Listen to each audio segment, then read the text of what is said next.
Hi guys, so good afternoon and welcome back to my magical world. I am Frostbite, and if you're new to my channel, welcome. So currently it's 5:07 in the afternoon, and today is April 29, 2023, but I'm actually not feeling well. So let's just proceed.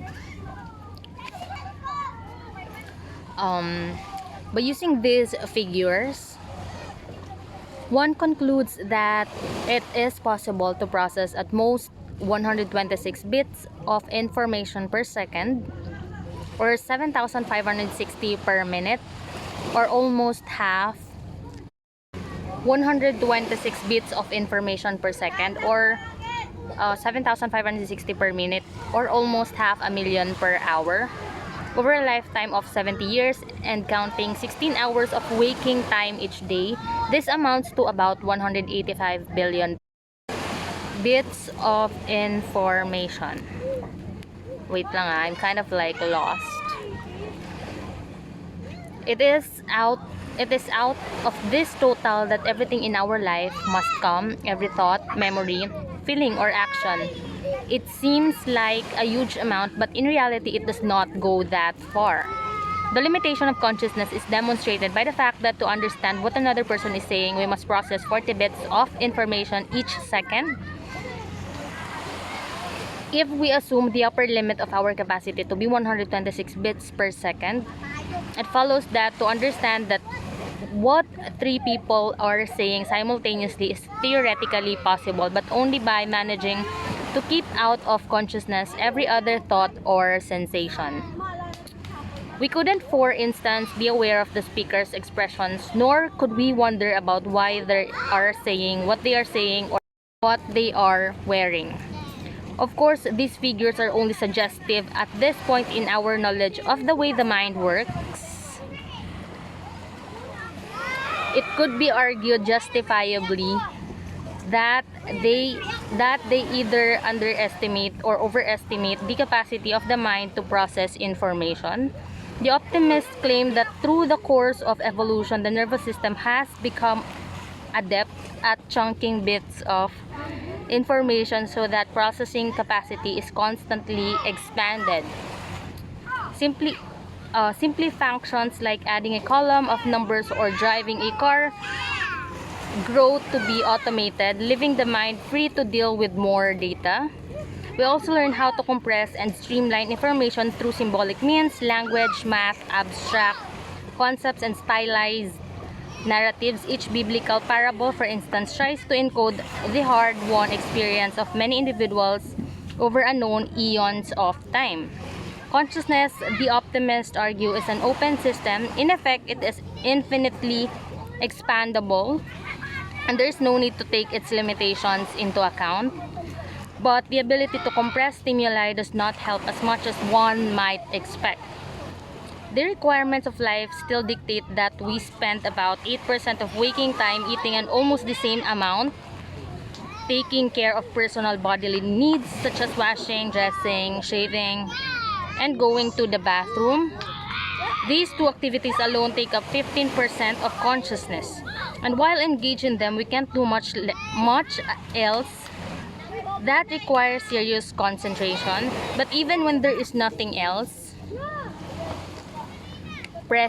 occupying their minds, most people fall for below the peak capacity for processing information.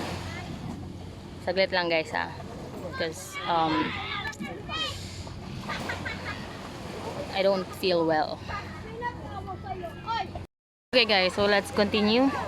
The largest part of the free wait lang okay, so the largest part of the free time, almost half of it for American adults, is spent in front of the television set. The plots and characters of the popular shows are so repetitive that although watching TV requires the processing of visual images, very little else in the way of memory, thinking, or volition is required. Not surprisingly, people report some of the lowest levels of concentration, use of scales, clarity of thought, and feelings of potency when watching television. The other leisure activity people usually do at home are only a little more demanding. Reading most newspaper and magazines, talking to other people, and gazing out the window also involve processing very little information and thus require little concentration.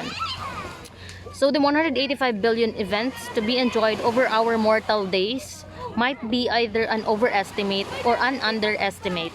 If we consider the amount of data the brain could theoretically process, the number might be too low. But if you look at how people usually use their minds, it is definitely much too high. In any case, an individual can experience only so much, therefore the information we allow into consciousness becomes extremely important. It is in fact what determines the content and the quality of life. So there's this like subtitle here, attention as psychic energy. I'm gonna discuss like from other days, okay? So because I'm a bit not in a good headspace right now. So information enters consciousness either because we intend to focus attention on it or as a result of attentional habits based on biological or social instructions. For instance, driving down the highway, we pass hundreds of cars without actually being aware of them. Their shape and color might register for a fraction of a second, and then they are immediately forgotten. But occasionally we notice a particular vehicle, perhaps because it is swerving unsteadily between lanes, or because it is moving very slowly, or because its unusual appearance. The image of the unusual car enters the focus of consciousness, and we become aware of it. And we become aware of it. In the mind, the visual information about the car, for example, is it is swerving, gets related to information about other errant cars stored in memory to determine into which category the present instance fits. So, is this an experienced driver, a drunken driver, a momentarily distracted but competent driver? As soon as the event is matched to an already known class of events, it is identified. Now it must be evaluated. So, is this something to worry about? If the answer is yes, then we must decide on an appropriate course of action.